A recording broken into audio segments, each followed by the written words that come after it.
All right, let's go all the way back to the beginning. We're talking 1887. Before Sherlock Holmes was this global icon, before the deerstalker hat and the pipe were everywhere, there was a first meeting, a first really strange mystery, and of course, the birth of the most famous partnership in literary history. We are going to dive deep into a study in Scarlet and see exactly how a tired, wounded army doctor met this brilliant, eccentric guy, and how their very first case together basically invented the modern detective story. And this right here, this is the core principle. This is everything. This single idea is what separates Sherlock Holmes from every other detective out there. See, it's not about making wild guesses or having some magical flash of insight. Not at all. It's about a strict, almost cold-blooded refusal to jump to conclusions. It's a promise of a method, a science, that we're about to see get put to the test in the most dramatic way you can imagine. You know, every great story really needs someone to see it through our eyes, right? A stand-in for us, the audience. And for Sherlock Holmes, that person is Dr. John Watson. But here's the thing. To really get Holmes's genius, we first have to get the guy who wrote it all down. So our story doesn't even start with a mystery. It starts with a man who is completely lost, just adrift in what he calls the great cesspool of 19th century London. Just look at this timeline. This represents an incredible amount of hardship. Watson is not some wide-eyed kid. He's a trained doctor, a veteran of the brutal Second Afghan War. He's been shot. The bullet didn't just graze him, it shattered his bone and nicked a major artery. He somehow survives that only to get struck down by typhoid fever, which just left him a wreck. So he shows up in London with his health, in his own words, irretrievably ruined, and he's living on just 11 shillings and 6 pence a day. He is totally alone, leading what he calls a comfortless, meaningless existence. This is a man who just wants some peace and quiet. Remember that. And this is exactly why their meeting is so fantastic. You've got Watson, the practical, grounded army doc, totally worn out by the horrors of war, and he's desperately looking for some peace. And then, through a total chance encounter, he hears about a potential roommate who is his complete opposite, an eccentric, restless man who lives for mental challenges. It's the perfect setup. The practical observer meets the high-strung genius. That contrast, that's the fuel for their entire friendship. So before Watson even lays eyes on Holmes, he gets these really interesting, kind of creepy warnings from their mutual friend Stamford. Holmes isn't just a student, he's an enthusiast, and not just in anything, but in out-of-the-way knowledge. And you can almost hear Stamford hesitating. He describes a guy whose scientific curiosity is so intense it's basically cold-blooded. And the example he gives? Whoa. He's seen Holmes in the labs beating dead bodies with a stick, just to see how bruises form after death. It's weird, it's macabre, and you just have to know more. So with that charming image in his head, Watson is taken to the chemical lab. And what's the very first thing he sees? Holmes isn't discovering gold, he's not curing a disease, no, he is absolutely ecstatic because he's found a chemical that only reacts to hemoglobin, to blood. He calls it the most practical medical legal discovery for years. Think about that. While Watson sees a cool science experiment, Holmes sees its true power, a perfect, infallible test for bloodstains. A tool that could have convicted hundreds of murderers. His passion isn't just science, it's science applied to crime. And then, the line. After barely saying hello, Holmes just looks at this complete stranger and says, "You have been in Afghanistan, I perceive." Watson is just floored. How in the world could he possibly know that? Holmes just kind of chuckles, more interested in his blood test. But right there, in that one sentence, the whole game is set. Holmes sees things nobody else can, and Watson, and us, right along with him, is left desperate to figure out how. So, they decide to become flatmates and move into the legendary 221B Baker Street. And this is where Watson's hope for a quiet life gets completely blown up. His new roommate is a whirlwind of intense energy one minute and total lethargy the next. He plays the violin beautifully, he knows everything about poisons, and he gets the stream of the strangest visitors you've ever seen, from the richest of the rich to the poorest of the poor. Watson's curiosity just snowballs into an obsession.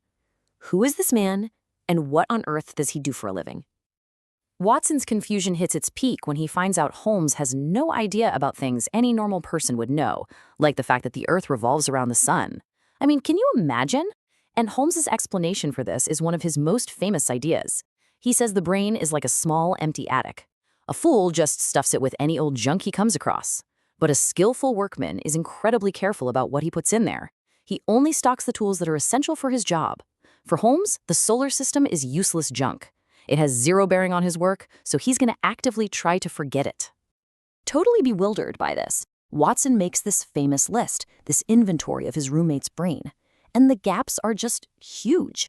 Nil, nil, nil on literature, philosophy, astronomy. But then, boom, profound knowledge of chemistry, practical knowledge of geology. Apparently he can tell what part of London you've been in just by the mud on your pants. And his knowledge of botany, it's all about poisons. Every single piece of furniture in that brain attic is a tool for a very specific and still very mysterious job. And finally, the big reveal. Watson is making fun of this magazine article about the science of deduction and has no idea Holmes wrote it. That's when Holmes finally explains his job. He is the world's one and only consulting detective. When Scotland Yard is stumped, when the official police have hit a wall, they come to him. He's the last resort, the final court of appeal, using his huge specialized knowledge to see the patterns they just can't. And suddenly, his brain attic doesn't seem random at all. It's the most specialized toolbox on the planet. And to prove that his theories aren't just talk, he finally explains that seemingly magical deduction from the day they met. And when he breaks it down, you see it's not magic at all. It's just a chain of logic. Step 1. Watson looks like a doctor, but carries himself like a military man. Easy. Army doctor. 2. His face is tan, but his wrists are pale. So he's just come from the tropics, but he hasn't been there long. 3. His face is gaunt, which speaks of illness, and the stiff way he holds his left arm means it's been injured. Okay, step 4, you put it all together. An English army doctor recently in the tropics who has suffered hardship and an arm wound at that specific point in history? The only possible answer is Afghanistan. It's simple, really, once you know how to look. So just as Holmes is complaining that there are no good criminals left, that he's bored out of his mind, a message arrives. It's a letter from a Scotland Yard detective, a guy named Tobias Gregson, and it's about to throw Holmes and Watson right into their first case together, a mystery that's going to put this science of deduction to the ultimate test. Okay, so the initial facts of the case are just bizarre. They're totally contradictory. A well-dressed American man, Enoch Drebber, is found dead in an empty, unfurnished house in a London suburb. Nothing's been stolen. His wallet and watch are still on him. But here's the really weird part. The room has bloodstains all over the place. But the body? Not a single wound, not a scratch on him. When they get there, the police have already stomped all over the crime scene. But Holmes does something that makes no sense to anyone else. He completely ignores the body, the most dramatic thing in the room. Instead, he just walks slowly up and down the muddy path outside, his eyes glued to the ground. While everyone else is staring at the corpse, Holmes is looking at mud, at the tracks from a cab's wheels, and at faint footprints that are literally invisible to everybody else. Inside that grim, dusty room, the central puzzle is just hanging in the air. A dead man, his face frozen in this mask of horror and hate. Splatters of blood are on the floor. But the detectives, Gregson and Lestrade, they are absolutely certain there is no wound on the body. So this blood, Holmes figures out immediately, has to belong to someone else, the murderer. And then Lestrade, the other detective, thinks he's had a breakthrough. In the darkest corner of the room, written on the wall in blood-red letters, is a single word, RACHE. Lestrade is so proud of himself. He thinks the killer was trying to write the name Rachel and got interrupted. This, he says, is their big clue. A woman must be involved. So while the official police force is off chasing down leads about some mysterious Rachel, Holmes gets to work. He's about to turn this chaotic mess of a crime scene into a perfectly clear, logical story. And this is how he does it. See, he's not just looking, he's measuring, calculating, analyzing. He gets right down on the floorboards to examine footprints. He pulls out a tape measure to calculate the length of the killer's stride and from that, his height.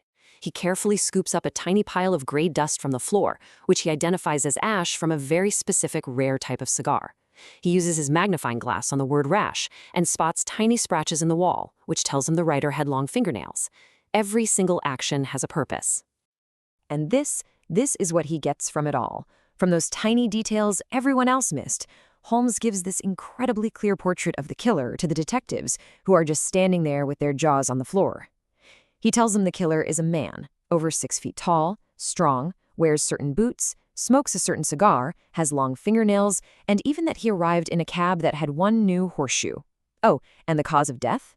Holmes just leans in, sniffs the dead man's lips, and says, poison. To Lestrade and Gregson, it sounds like he's making it all up. To Holmes, it's just what you get when you actually observe. And then, just as he's leaving, he delivers the final, crushing blow to Lestrade's whole theory.